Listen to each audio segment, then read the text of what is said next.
I just kept turning up for training, turning up for competitions, just seize the opportunity. When the opportunities come, just be ready for them. For me as well, believe in yourself, and just be professional already. Stay true to yourself, work hard, 100% believe your time will come. Even if it's not there, it will be somewhere else.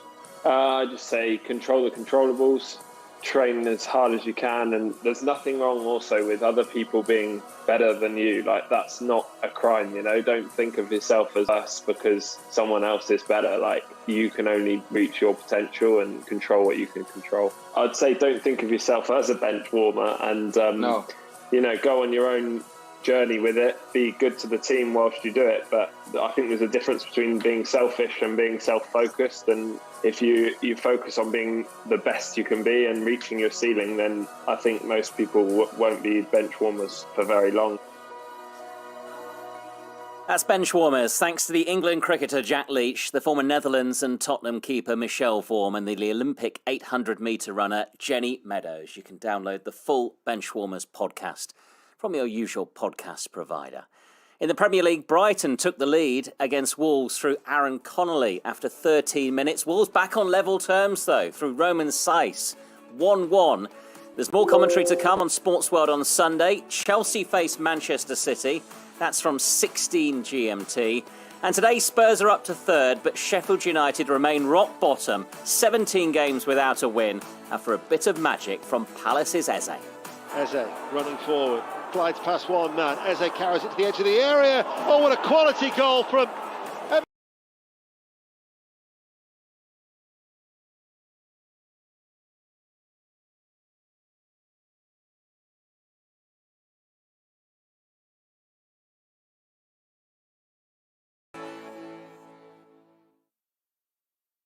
This is the BBC World Service, where our new series of presidential profiles starts with Donald Trump. He had monumental ambition at a very early age. He's so desperate to be admired, it's quite easy to manipulate him. Losing is never easy. Not for me, it's not. They underestimate him over and over and over again.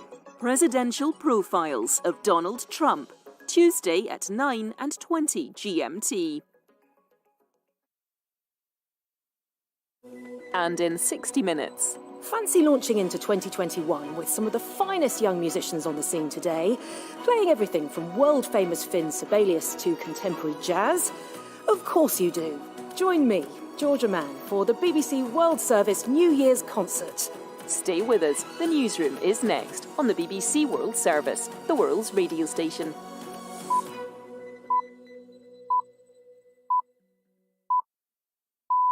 At 18 hours GMT, this is the newsroom from the BBC World Service. I'm Gareth Barlow. India approves a second COVID vaccine as a dry run for mass immunisations is carried out. There's no fear. To get rid of this pandemic, we have to get injected.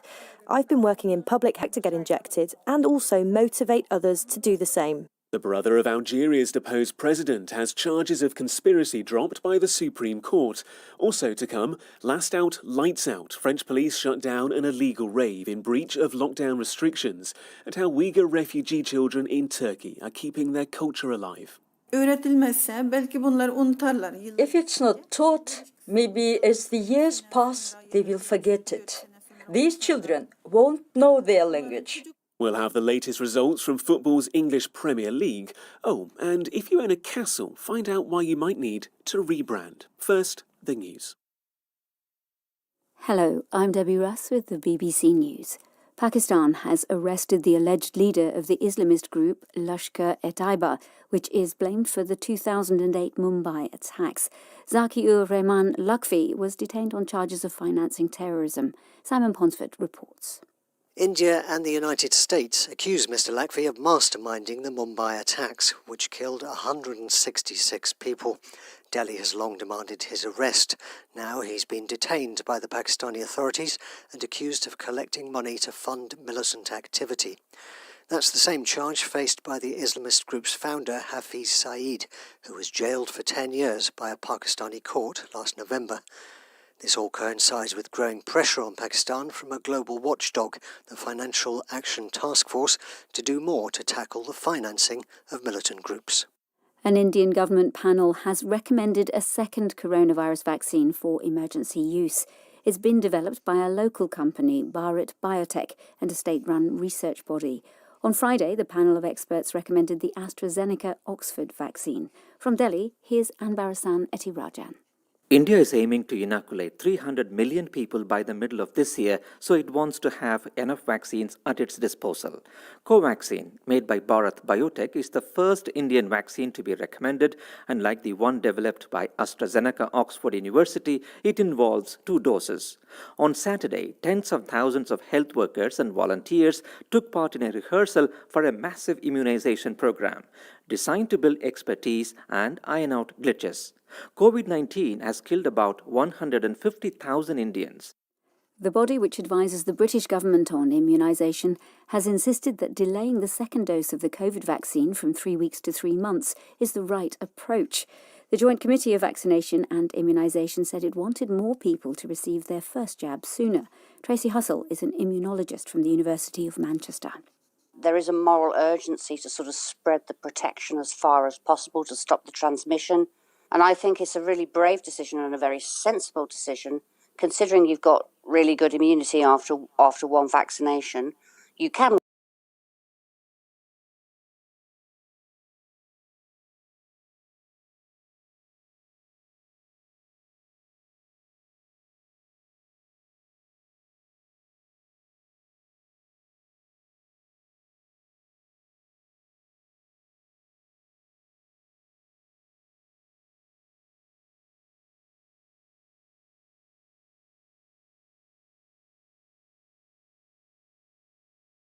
more than 57,000 new COVID cases.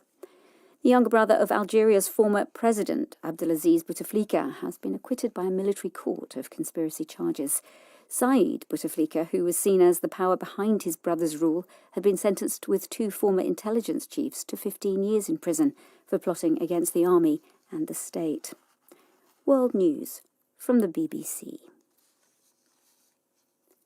The army in the Democratic Republic of Congo says it has killed 14 rebels from the Allied Democratic Forces and regained control of a village in the Beni region, close to the Ugandan border. A spokesman said 2 soldiers died in the fighting on New Year's Day. On Thursday, ADF rebels killed at least 25 people in the area. The French energy company Total has evacuated some staff from a major gas project under construction in northern Mozambique following jihadist attacks nearby. The United Nations says in the last year, more than 400,000 people fled their homes because of the violence. Our Africa editor, Will Ross, reports. The French company Total says its decision to move some staff away from the huge gas project in Mozambique's Cabo Delgado province is due to the coronavirus and the security situation. But bearing in mind just how close the violence is getting to Total's construction site, it seems likely that the insecurity is the biggest concern right now. Last week, Islamist militants attacked villages less than 10 kilometres away, and there are now reports that for the first time, soldiers and jihadists have been fighting on the 7,000-hectare site. Over the last 3 years, the Mozambican government has failed to stop the violence from spreading, and now a multi-billion-dollar gas industry is under threat.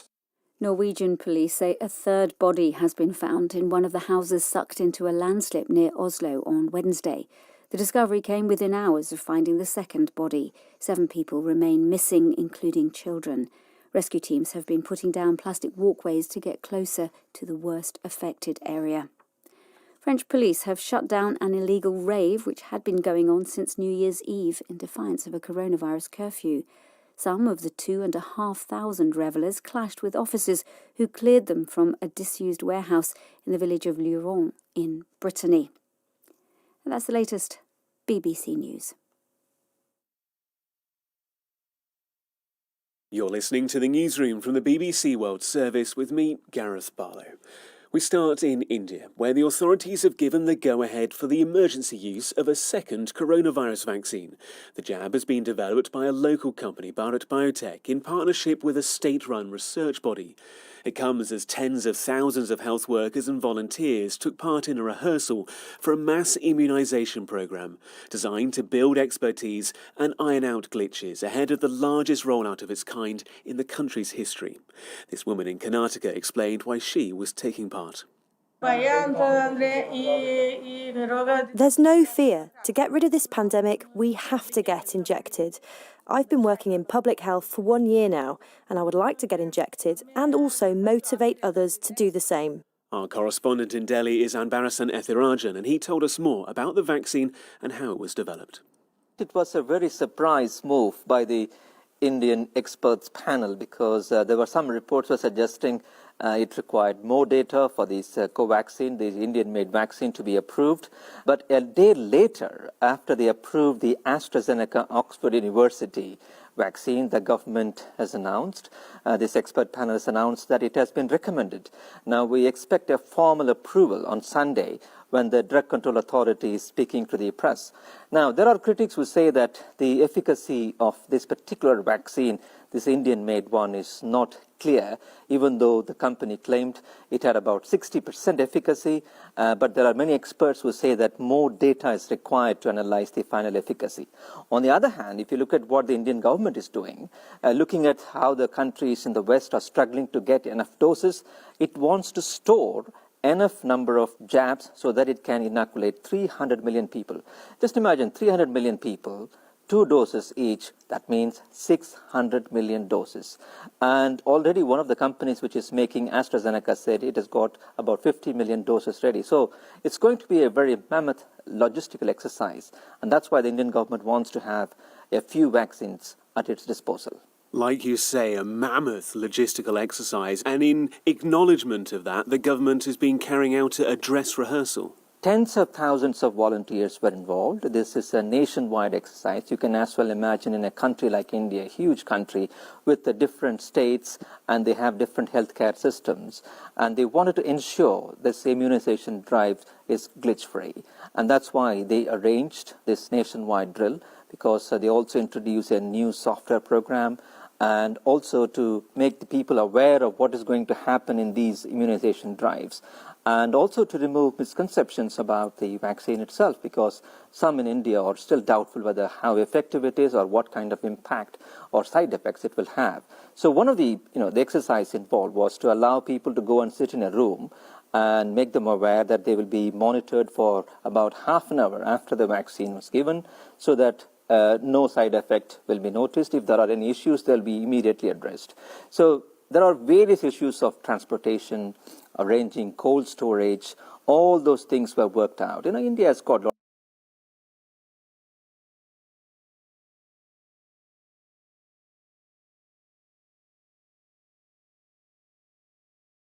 lot of experience in vaccination drives. For example, when they started polio vaccination a couple of decades ago, they gained a lot of experience, and now India is polio-free. But this one is slightly different because they want to inoculate millions of people at a very short span of time, and that's going to be a major challenge. Anbarasan Ethirajan. French police have shut down an illegal rave in Brittany, which took place in defiance of a coronavirus curfew. The party began on New Year's Eve, as Hugh Schofield reports from Paris.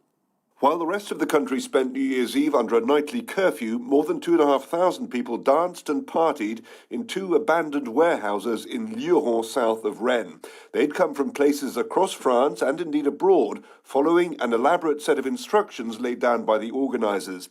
Police tried to intervene at the start, but they say they faced violence from some of the revellers. Roselyne Prévert is the mayor of Lyon. The police warned me in the evening that cars had arrived at the site.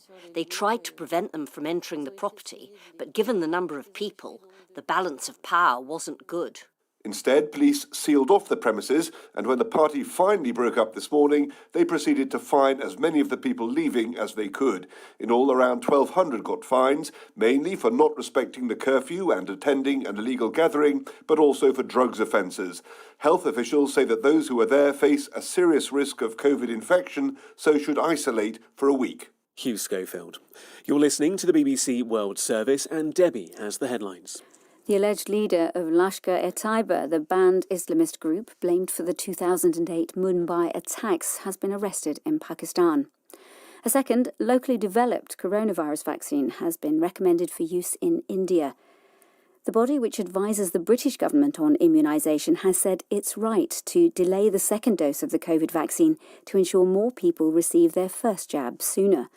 And a military court in Algeria has cleared Saïd Bouteflika, the brother of the former president, of plotting against the army and the state. Yes, Saïd Bouteflika was widely seen as the real power running the North African country after his brother, Abdelaziz Bouteflika, suffered a debilitating stroke almost 8 years ago. But when the former president was ousted by pro-democracy protesters in 2019, Saïd Bouteflika was arrested and subsequently sentenced to 15 years in prison on conspiracy charges. Now, in a retrial, he's been cleared, although he will remain in prison facing separate corruption cases. Our Middle East analyst, Yusuf Taha, told me more about his acquittal. Well, there were two main charges. One is plotting to undermine the army, and the other one is trying to undermine the state institutions. And of course, in a country like Algeria and many similar other countries, these charges are very, very serious because they are taken by the rulers as aiming to start a coup or launch a coup against whoever is in power, and usually punishments are quite severe. He had been found guilty, then he was acquitted. Do we know why the decision's been changed? It is not very clear, but I think it was on a technicality that the court ordered a retrial. And the original charges were because Saïd Bouteflika, who is the youngest brother of the former president Abdelaziz Bouteflika, met with the three others who are two intelligence chiefs and the head of the Workers' Party. And this was seen by the former head of the armed forces as a serious attempt to undermine the authority of the army, which in effect is actually ruling the country behind the scenes. And it was during the rule of Abdelaziz Bouteflika that Saïd, his brother, found all of his power and influence. Despite him not being the ruler, he was a very powerful man. He was actually the de facto ruler since 2013. Previously, he was a presidential advisor, so he was actually an advisor to his own brother, the president, Abdelaziz Bouteflika, who suffered a stroke in 2013. And since then, Saïd Bouteflika became the de facto ruler. And these charges, including plotting against the state with that meeting, I think he had some aspirations to take over from his own brother, but these were thwarted. Also, the other charges that now the others have been freed while Saïd Bouteflika is being transferred to a civilian prison. Of course, that trial was military. So he's being transferred to a civilian prison because he's still awaiting other trials in connection with corruption charges, and these include misappropriation of public funds. The BBC's Yusuf Taha reporting. For more than 60 years, Turkey has been home to a community of Uyghur Muslims, originally from Xinjiang province in western China. In recent years, as China's built hundreds of camps across Xinjiang, thought to imprison up to 1 million Uyghurs, more and more refugee children have been arriving in Turkey, which shares a similar language and the same Muslim faith. Our reporter Sami Ken visited some of the kids at a school on the outskirts of Istanbul. Kutaiba is 9 years old and looks even younger. Sat in his teacher's office, his legs are swinging off the chair, and he tells me about the ring on his thumb. My best friend here gave it to me. It was a gift. A crescent and moon on pale blue, the flag of a home he hasn't seen for 4 years. Xinjiang, or East Turkestan as he calls it, in China, 3,000 miles away. I came from East Turkestan to Turkey. My brothers are here, and my dad works here. Here is the far outskirts of Istanbul province, Turkey. And I ask Kutaiba, where's his mum? My mum's in prison. She stayed in East Turkestan and then went to the Chinese prison. The last time we spoke was while I was leaving, 3 or 4 years ago. He is one of over 70 students here at Oku Uyghur.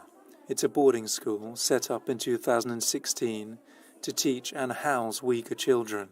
While some stay with their family on the weekends, About half have no parents in Turkey at all. Many, like Kutebe, have a mum, or dad, or both, in Xinjiang's mass internment camps. Said to imprison over 1 million, mostly Uyghur Muslims, the Chinese state claim they are for vocational training and to combat extremism. Former inmates say the camps aim to make them renounce Islam, their Uyghur identity, and embrace the Chinese Communist Party. It's a language class, and Gunessa is writing Uyghur words across the whiteboard. Uyghur is a cousin of Turkish, but it's an Arabic script, and she moves right to left. If it's not taught, maybe as the years pass, they will forget it. These children won't know their language, so this language would disappear. These people would disappear. So this is a very important class that we teach.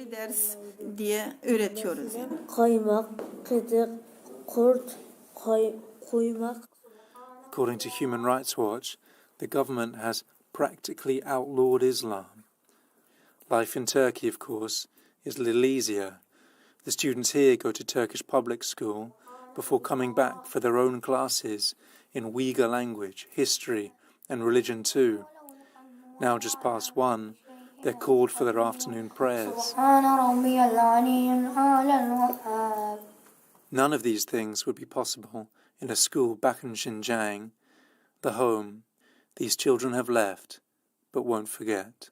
Sammy Kent in Istanbul. Now to the wild surf of Hawaii, where a New Year's swimmer has been saved from drowning by a daring Australian bystander. The rescuer from Down Under was thankfully a professional surfer, and the rescue was caught on film. Fahana Darwood picks up the story. It was a sunny day in Hawaii. Australian professional surfer Mikey Wright and his girlfriend were enjoying some downtime by the beach when they spotted a swimmer being swept away by strong currents. No, he's getting... No, he's going to need to get saved. Sinead, hold this. Sinead, hold this. You can't save him. Other beachgoers could be seen trying to help and reach the struggling swimmer, but the current was too strong. Wright handed his phone to his girlfriend, who filmed the pro jumping over a fence and charging into the furious water. Fighting the surging ocean and difficult conditions, Wright managed to pick up the drowning woman. After being submerged multiple times, he successfully pulled her out of the surf. A group of people on the beach helped drag them to safety. Mikey Wright comes from a family of surfers, including his sister, the 2-time world champion Tyler. The siblings were in Hawaii for the Pipeline Masters event that was held just before Christmas. Fahana Darwood, and if you want to see the daring deed yourself, head to our website bbc.com/news.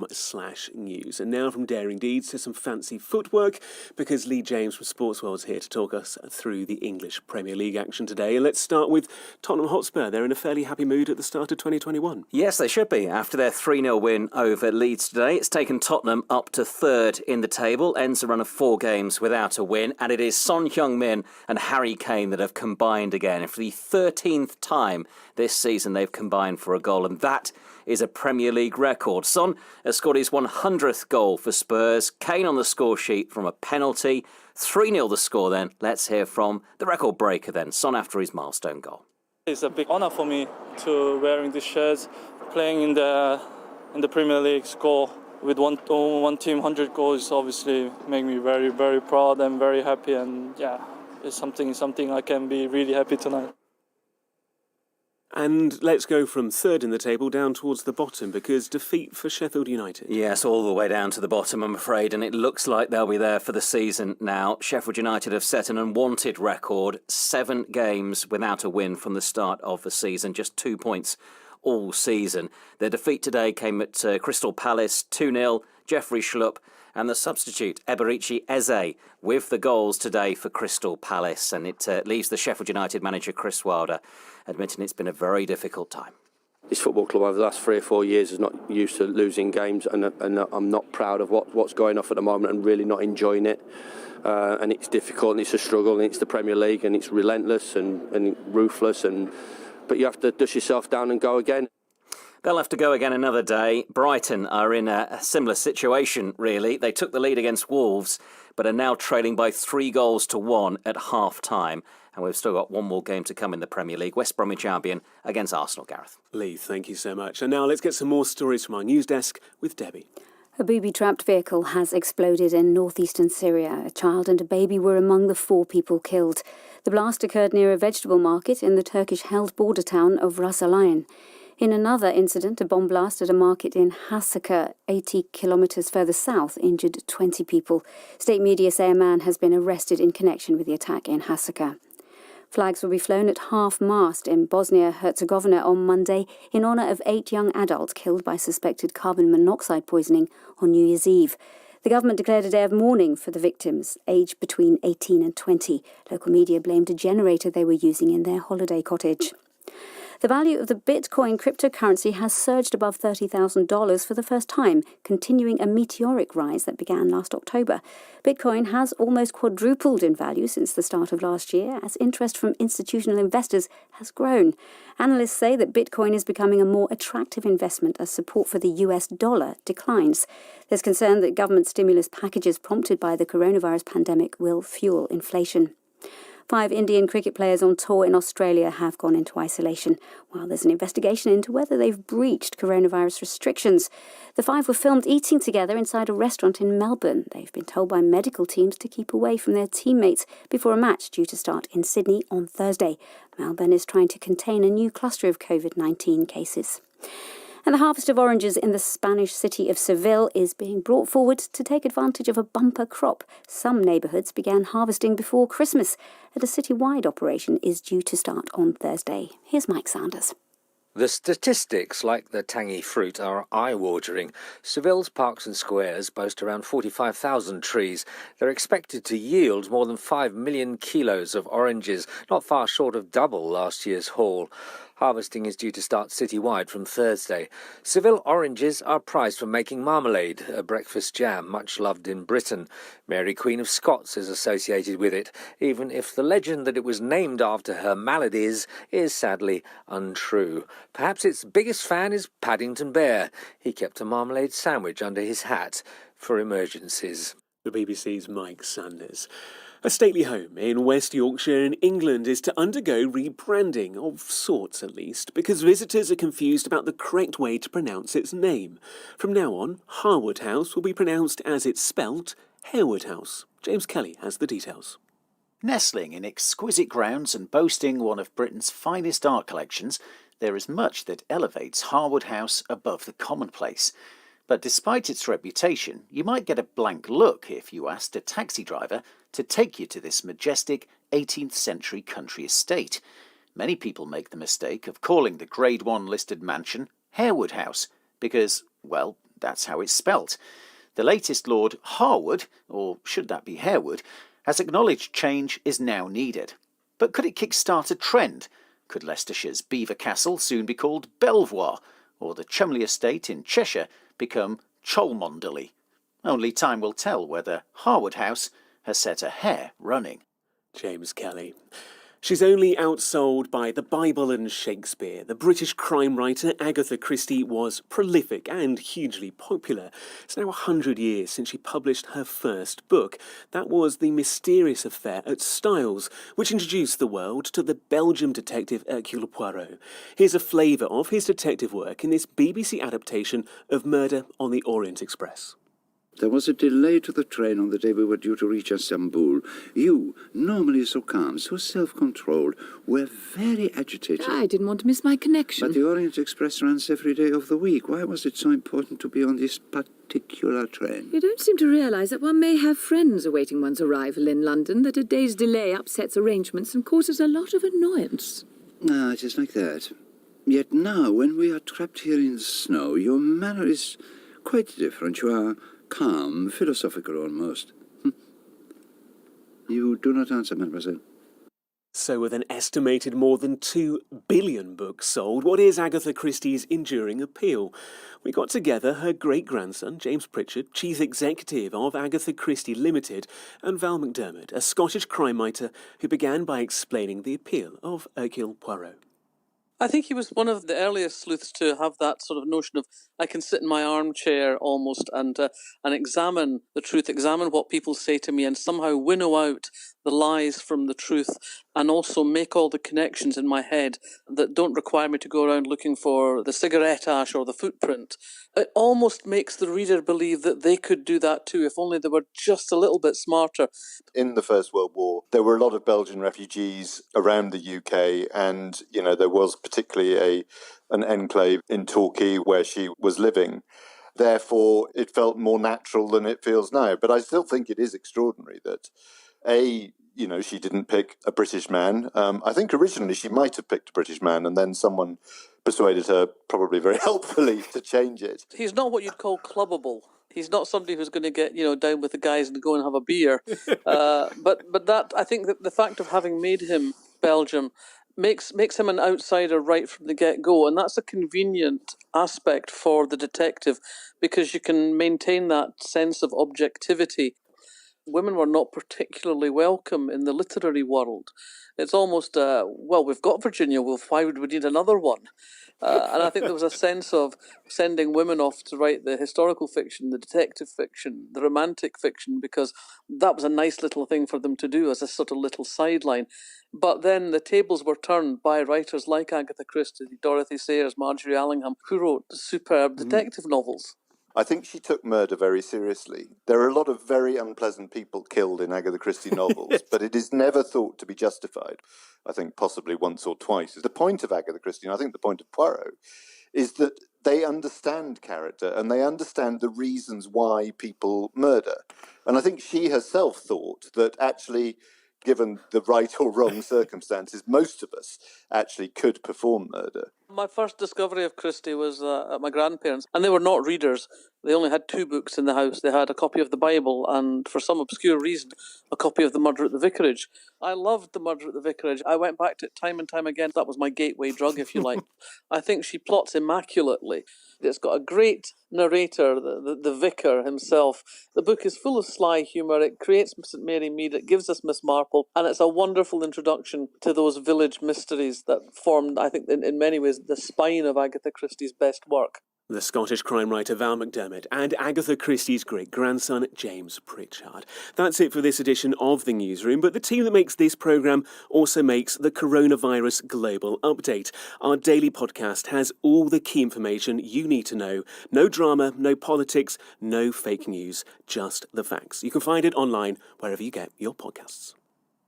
This is the BBC World Service. And here's what World Book Club have been reading. Reykjavik has undergone a transformation. An ominous hush lies over the busiest... I'm Harriet Gilbert, and we've been reading a novel published 7 years ago, but uncannily prophetic.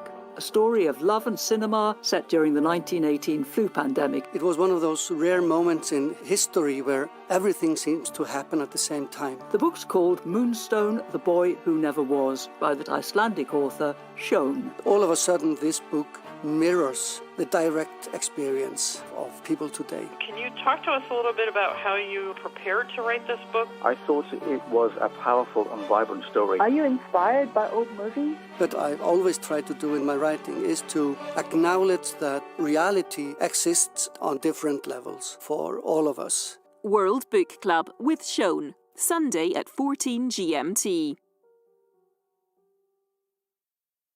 In November 2019, James Le Mesurier was found dead in Istanbul.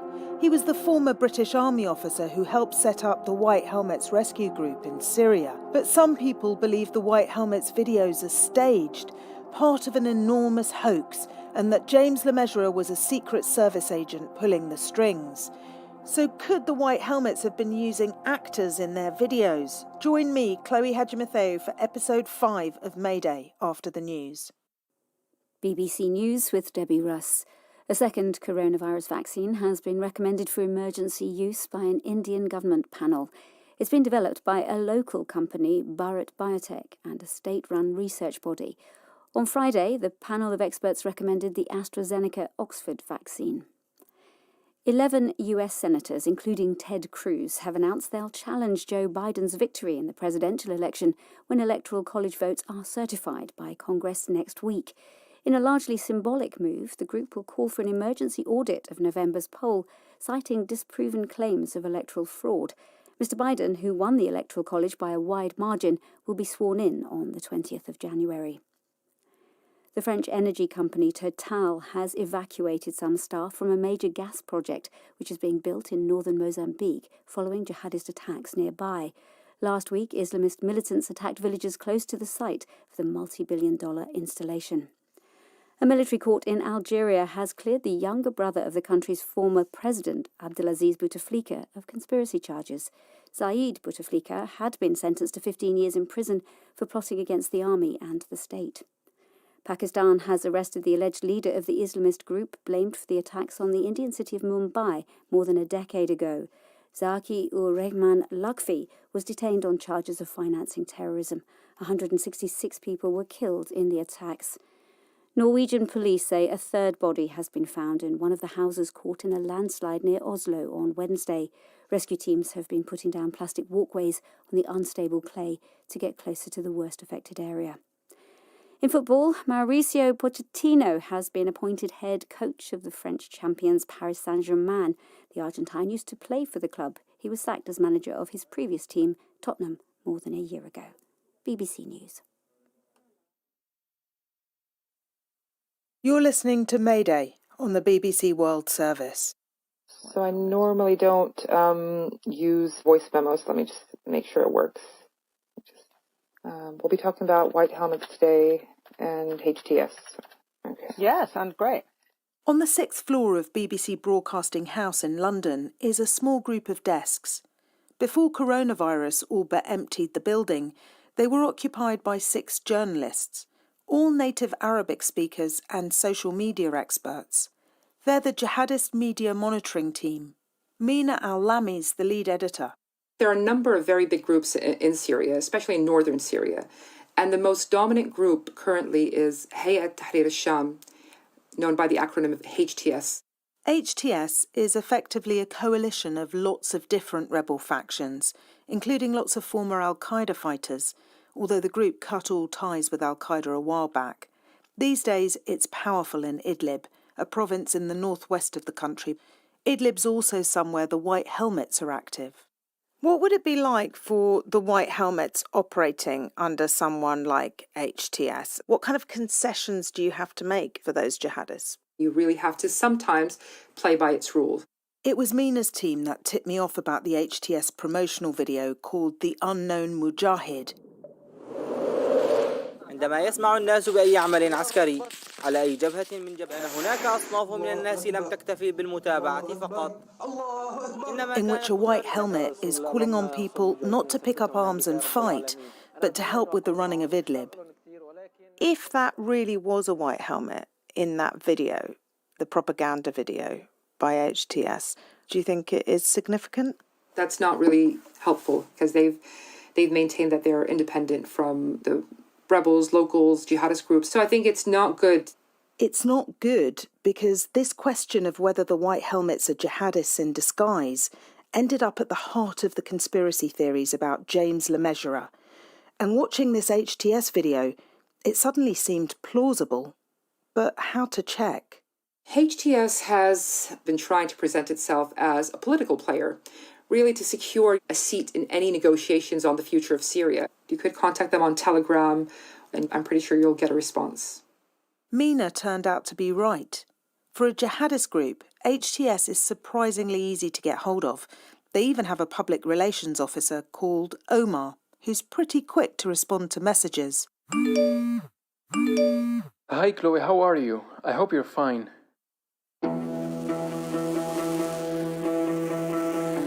The Syrian conflict is like no other in history. It's been fought online with cameras, as well as on the battlefield with guns. This is the story of a British man, James Le Mesurier, who got involved in that war, and how, when he fell to his death in Turkey last year, there was a tangle of truths and lies left behind. I'm Chloe Hadjimatheou, and this is Mayday. Episode 5, God Bless Syria. James Lemessurier always insisted the White Helmets were impartial, separate from any local rebel groups. He spoke about it back in 2015 when he was interviewed for Dutch TV. There have been multiple different examples of White Helmets teams responding to buildings, not knowing who is trapped inside, and they continue regardless. It doesn't matter who that life belongs to. That was James Lemessurier's ideal for the White Helmets. But could there be something in the idea that they are sympathetic to the jihadist cause? So my name is Noor, and I'm part of the White Helmets. I actually wish I'm using my real name, but I worry for my family and my personal safety. Discussions on this subject can get quite heated, and Noor doesn't want to be trolled, so he's chosen to use a different name here. He's one of the people responsible for the White Helmets videos you might have come across online. We help the people we pull out of the rebels by documenting their rights being violated by actors on the ground, whether it's Russia, whether it's the regime. We're the first responders.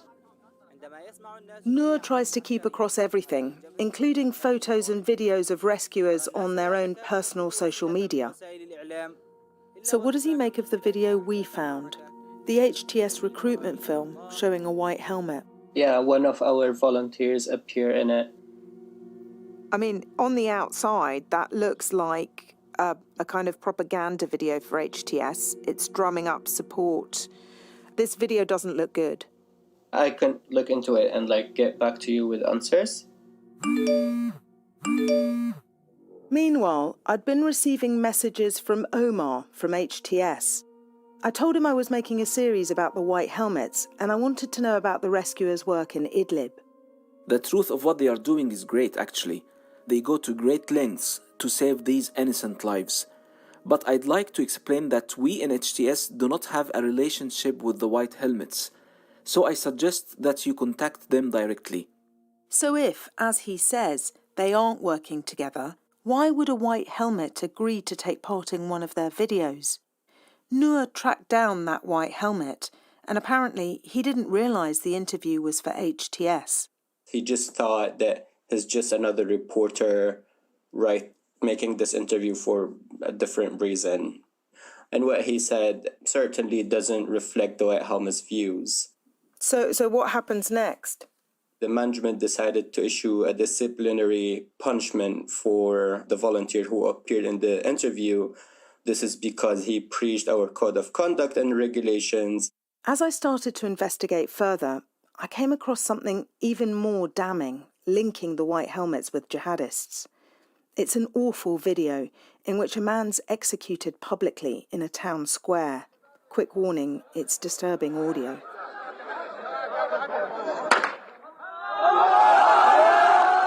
Almost immediately after he slumps forward, the video shows two White Helmets rushing into the scene. They lift the executed man's lifeless body onto a stretcher, cover it with a blanket, and rush out of shot. The court informed us that they're gonna conduct execution. We were informed because we deal with the dead bodies in the non-state controlled areas. Somebody needs to respectfully get them to their families. We released a statement explaining what happened back then. What about the photos I've seen online of White Helmets looking like they support jihadists, waving Islamic State group flags? So I wouldn't deny that former volunteers were in pictures waving flags, but there is no way to deny it. It's real. But we found them in violation of our code of conduct and they've been let go. They've learnt lessons, he says. Today there's a vetting process for new members, and they get training on the code of conduct.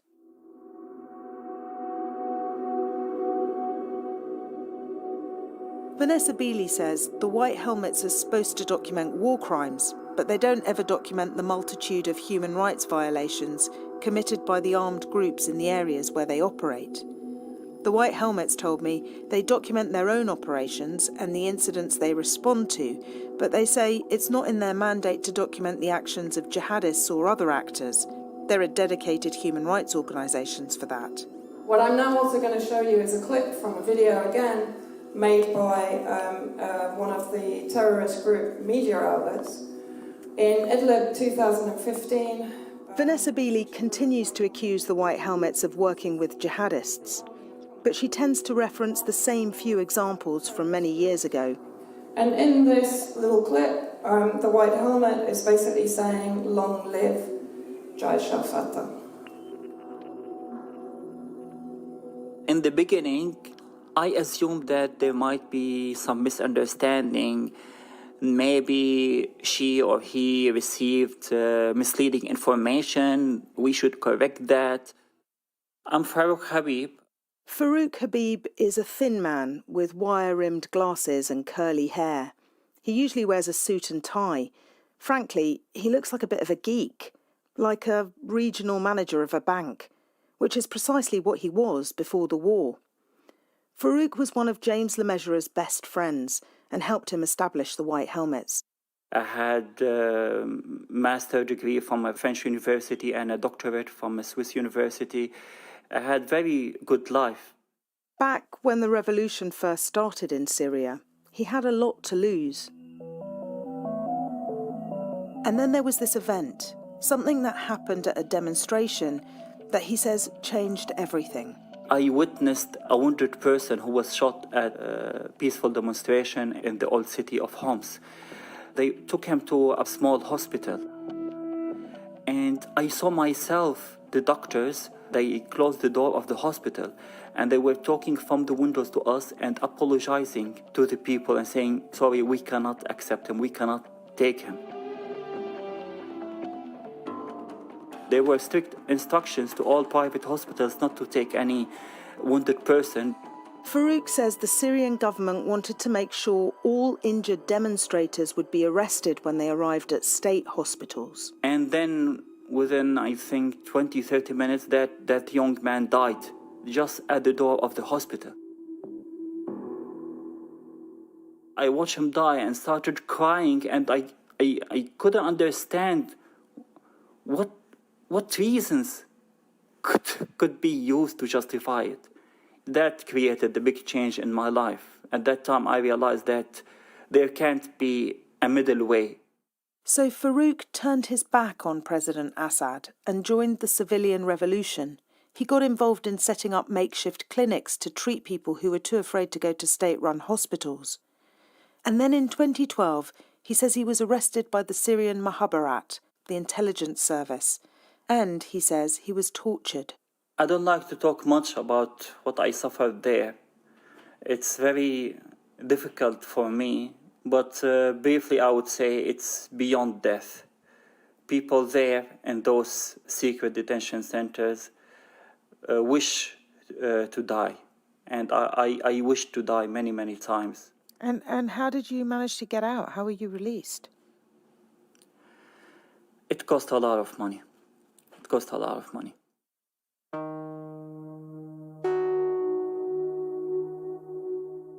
I'm telling you all this because later it will help explain Vanessa Beeley's relationship with James and the White Helmets.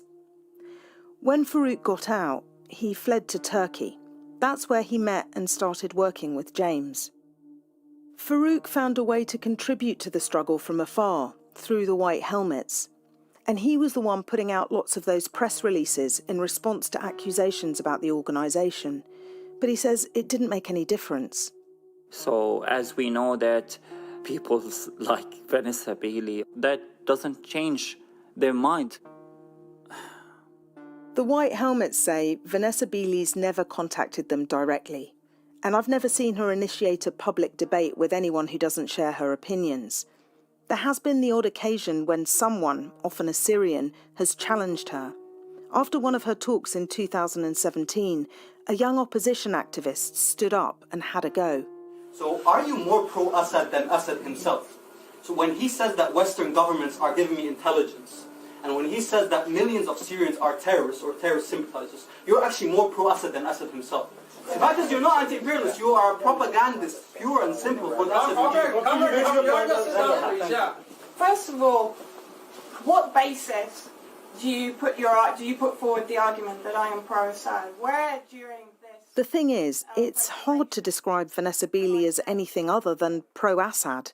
Her Facebook page is full of praise for Bashar al-Assad and his army. 14th of February 2020. Happy Valentine's Day. Happy every day to the heroes of the glorious Syrian Arab army. May God speed your victory. Peace among humans. 25th December 2019. Can anyone show me photos of Western leaders celebrated and loved as much as President Assad and his wife Asma? While we suffer under genuine plutocrats who would happily crush the little people, God bless Syria, the Syrian Arab army. And so convinced is she that the Syrian state is on the side of the good, it seems she's prepared to overlook some of the worst things that have happened in this war, even torture.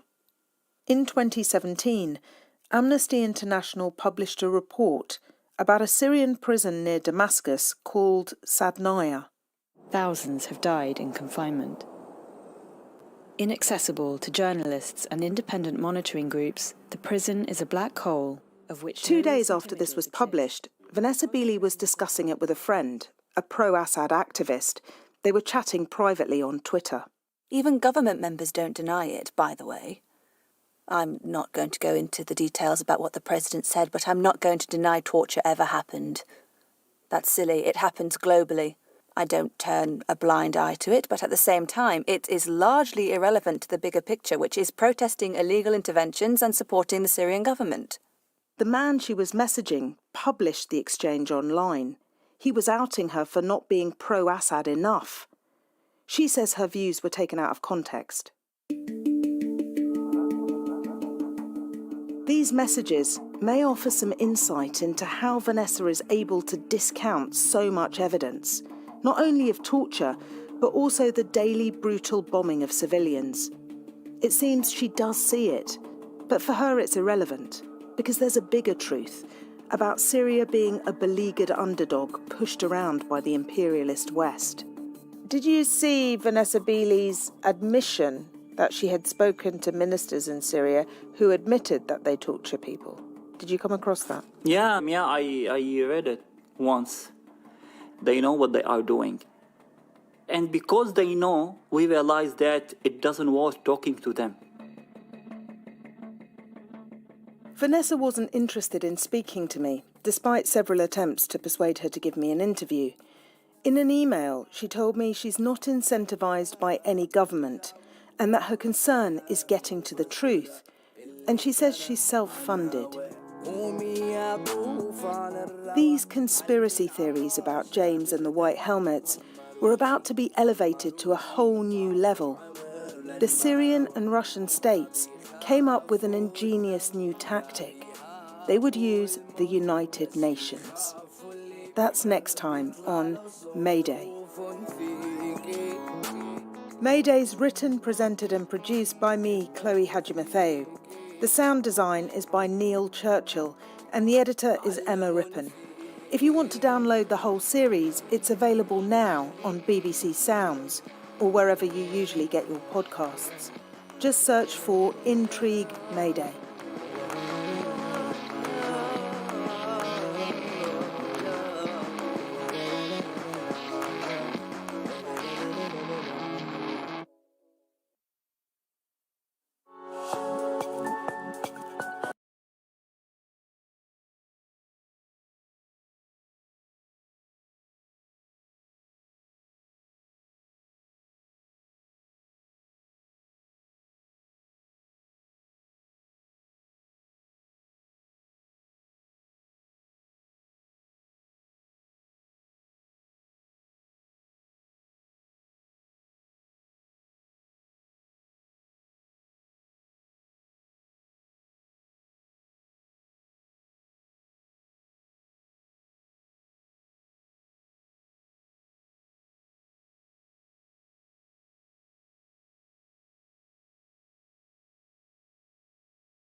game and an enthusiastic beer guzzler at any team party.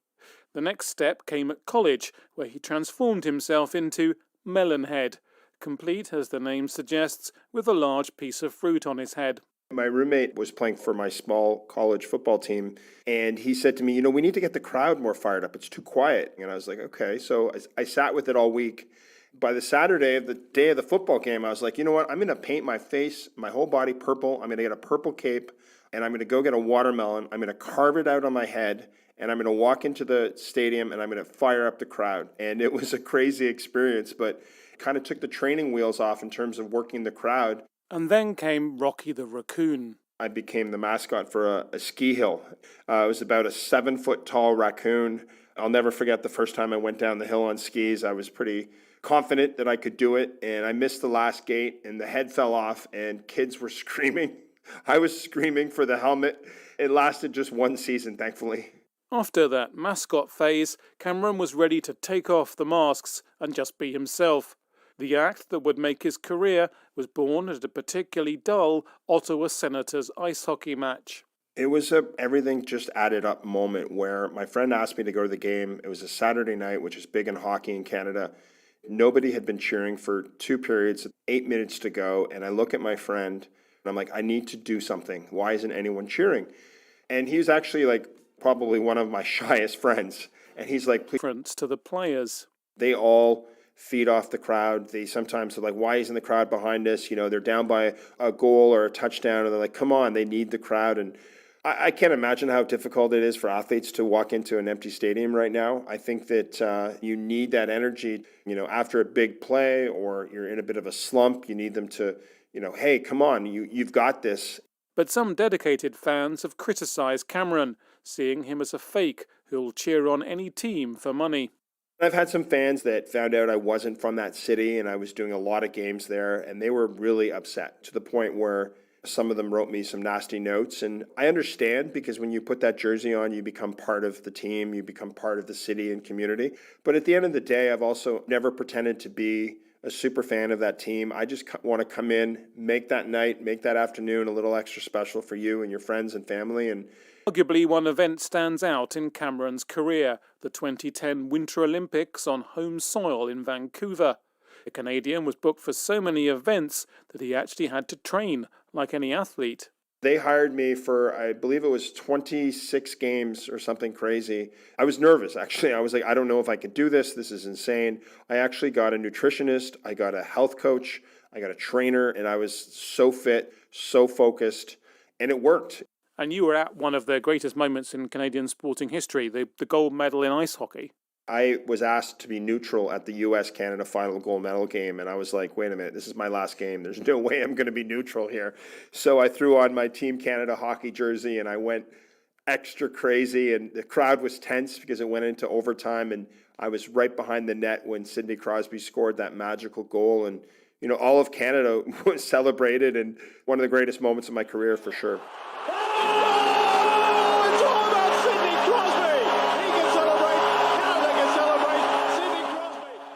You mentioned training. Have you ever actually got injured doing your dancing? Dancing on stairs is tricky, and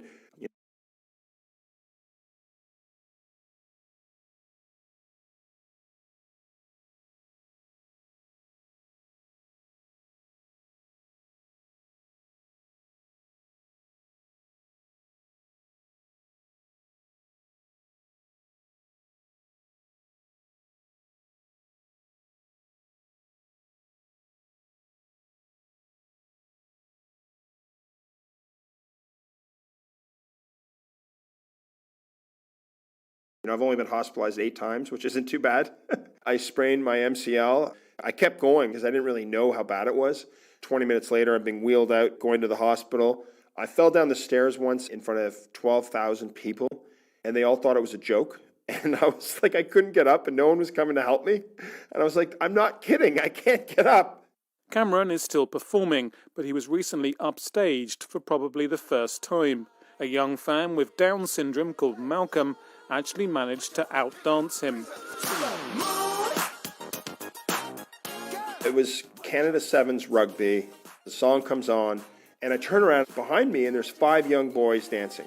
And I keep going and I keep going. And then I turn around and there's one boy. And he has this grin like, hey, hey, hey, I'm here.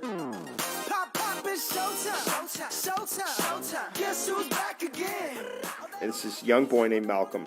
So Malcolm, then I give him the T-shirts. I move out of the way and he starts dancing. He starts twirling the T-shirts and the crowd is going. I'm getting goosebumps from talking right now. I'm going to cry. The crowd is like, all right, buddy, let's go. And you see him, and he's a really good dancer. And he has this smile on his face like, I'm going to keep going. And then we stop the music. He does this Usain Bolt move, and Malcolm and I start a slow clap with 35,000 people. And I've been on center court at the U.S. Open. I've met Roger Federer. I've had all these cool moments. And that was it. Because it's never been about me. It's been about empowering other people to get up and to have fun. And Malcolm was a star.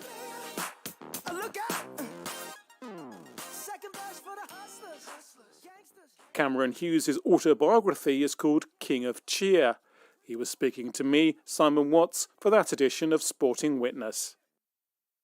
This is the BBC World Service, looking at climate change. A climate study endorsed by 11,000 scientists warns there'll be How do we deal with the challenge of climate change? Each week, we'll talk to our journalists on the ground and hear how the crisis is unfolding before their eyes. And we'll be bringing together leading experts to hear how we might make a better future. Join Neil Rozelle and Greer Jackson for The Climate Question, Monday at 9:20 GMT.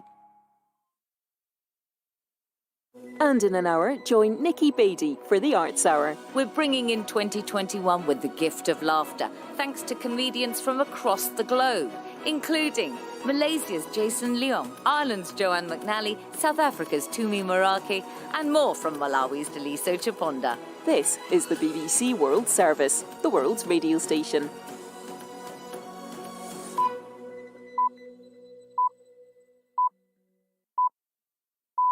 Fancy launching into 2021 with some of the finest on the scene today, playing everything from world-famous Finn Sibelius to contemporary jazz? Of course you do. Join me, Georgia Mann, for the BBC World Service New Year's concert. I'll be hosting Egyptian soprano Fatma Saeed,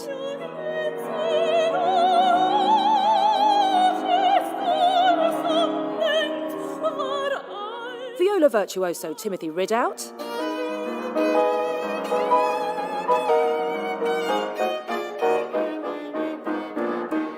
and jazz pioneer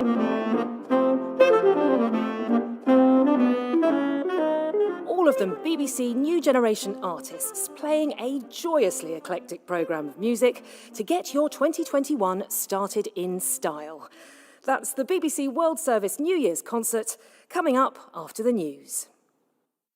Hello, I'm Debbie Russ with the BBC News. An Indian government panel has recommended a second coronavirus vaccine for emergency use. It's been developed by a local company, Bharat Biotech, and a state-run research body. On Friday, the panel of experts recommended the AstraZeneca Oxford vaccine. Both are subject to final approval by the Drug Control Authority. Our correspondent in Delhi, Ambarasan S.T. Rajan, says the timing of the latest announcement was unexpected. Some reports were suggesting it required more data for this Covaxin, the Indian-made vaccine, to be approved. But a day later, after they approved the AstraZeneca Oxford University vaccine, this expert panel has announced that it has been recommended. Now, we expect a formal approval on Sunday when the Drug Control Authority is speaking to the press. Now, there are critics who say that the efficacy of this particular vaccine, this Indian-made one, is not clear. Pakistan has arrested the man accused of leading the Islamist group behind the attacks on the Indian city of Mumbai more than a decade ago. Zaki-ur-Rahman Lakvi was detained on suspicion of financing terrorism. India and the United States say his group, Lashkar-e-Taiba, masterminded the Mumbai attacks in which 166 people died. 11 Republican senators in the United States have said they'll challenge the certification of Joe Biden's presidential election win next week. In a statement, the group, led by Ted Cruz from Texas, repeated unproven allegations of widespread fraud in November's poll. From Washington, here's Lebu Diseko. An objection needs to have the support of at least one senator and one member of the House. That will then trigger a debate and a vote in both chambers, each of which will decide whether to accept it. But it is almost guaranteed to fail because Democrats hold a majority in the lower chamber. Senate Republican leader Mitch McConnell had reportedly urged senators not to take this action, and the number 2 Senate Republican had warned that such a challenge would fail and go down like a shot dog. The decision by some Republicans to defy their leadership indicates a growing split within the party. The French energy company Total has evacuated some staff from a major gas project under construction in northern Mozambique following jihadist attacks nearby. The United Nations says in the last year, more than 400,000 people have fled their homes because of the violence. Will Ross reports. Total says its decision to move some staff away from the huge gas project in Mozambique's Cabo Delgado province is due to the coronavirus and the security situation. Last week, Islamist militants attacked villages less than 10 kilometres away. And there are now reports that for the first time, soldiers and jihadists have been fighting on the 7,000-hectare site. Over the last 3 years, the Mozambican government has failed to stop the violence from spreading, and now a multi-billion-dollar gas industry is under threat. BBC News. The younger brother of Algeria's former president, Abdelaziz Bouteflika, has been cleared by a military court of conspiracy. Saïd Bouteflika had been sentenced with 2 former intelligence chiefs to 15 years in jail. The charges against them have been dropped following a retrial, but Mr. Bouteflika will remain in prison to face a separate corruption case. His brother was toppled last year after 2 decades in office. Norwegian police say a 3rd body has been found in one of the houses caught in a landslide near Oslo on Wednesday. 7 people are still missing. Rescue teams have been putting down plastic walkways on the unstable clay to get closer to the worst affected area. Police had earlier said there was a chance of finding survivors. Reports from a fire-damaged migrant camp in Bosnia-Herzegovina say the situation is still tense, with migrants refusing to move into tents set up by the army. They want proper amenities to be provided. A UN aid coordinator said about 900 migrants were in the Lipa facility. At least 1,000 more are camped in the surrounding area. Migrants set fire to tents at Lipa as they left 10 days ago when aid agencies pulled out. The French football champions Paris Saint-Germain have appointed a former player at the club, Mauricio Pochettino, as head coach. PSG sacked their previous boss, Thomas Tuchel, on Tuesday. With the details, here's John Bennett. It's a return to Paris for Pochettino. He played for PSG between 2001 and 2003, and now he's back as head coach, his first job since leaving Tottenham in November 2019. The immediate task will be to get the French champions back to the top of the Ligue 1 table. They're 3rd at the moment behind Lille and Lyon. But for PSG's owners, the priority is always the Champions League, and Pochettino will now be expected to lead them to victory over Barcelona in their last 16 tie later this year. And that's the latest. BBC News. Hello and a very warm welcome to the 2021 BBC World Service New Year's Concert. I'm Georgia Mann and we'll be welcoming in 2021 with performances from some of the most talented young classical and jazz musicians on the scene today. So talented, in fact, that they are current or recent members of the prestigious BBC New Generation Artists Scheme. The scheme provides a platform for gifted young musicians who are just starting to make their mark internationally. And it's been even more of a lifeline than ever after the COVID crisis put so many musical careers on hold.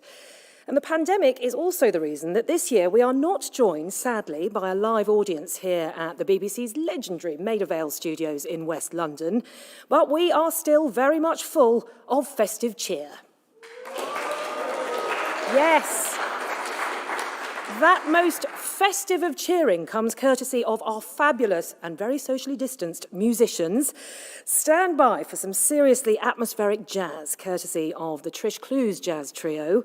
There'll be the lusciously rich combination of viola and piano from viola player Timothy Ridout and pianist Louis Schwitz-Gable. And we start with a selection of songs by the velvety-voiced soprano Fatma Saeed. Fatma is Egyptian. She grew up in Cairo and took her first singing lesson aged 14. She'd go on to become the first Egyptian soprano to sing at the famous La Scala Opera House in Milan, so she's already reached some dizzying heights. Here's Fatma Saeed now, singing songs by a great Norwegian and a great Finn, respectively. She'll sing Dream by Grieg, and before that, Was It a Dream by Sibelius, so we're going to get dreamy. But Fatma starts with a sensuous song by Spanish composer. This is the Song of Marinella.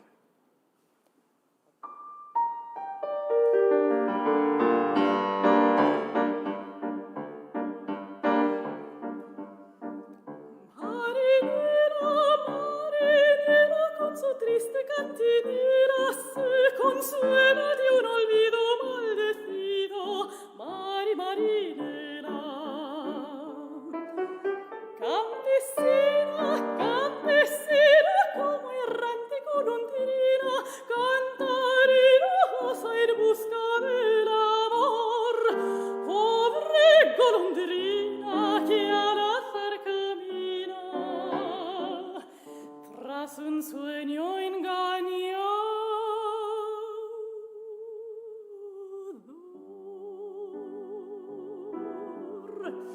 El aire murmura en mi oído dulces cantares que nuestros labios ha sorprendido en noches lejanas de amor.